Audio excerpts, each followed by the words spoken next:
ओंकार ध्यान लाव, यम लाव, लम लाव. मग त्यावेळेला मला इतकं बरं वाटतं की मी जे करते ना त्याने मी मॅडमला पण एक दिवस विचारलं होतं की मॅडम असं असं म्हणताय तर या वयामध्ये त्यांना हे करू द्यावं का. तर मॅडम म्हणाल्या तुमचा ऑरा जे आहे त्याच्यामध्ये त्या मुलांच्यावर काय परिणाम होत आहेत ते तुम्ही पहा. आणि मी खरंच याचा अनुभव घेते आता सध्या सुद्धा की दररोज 11, 11:15 देवी ध्यान लावते माझ्या नातीसाठी.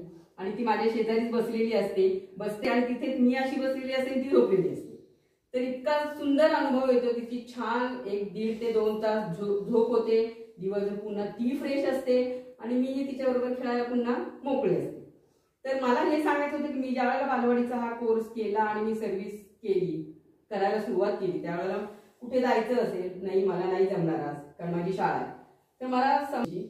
आणि तेव्हापासून मी मॅडमचे सगळे जेवढे झालेले आहेत आतापर्यंतचे कोर्स ते सगळे केलेले आहेत आणि करते, ध्यानही करते आणि खूप सगळ्यांना तो आनंद मिळत असेल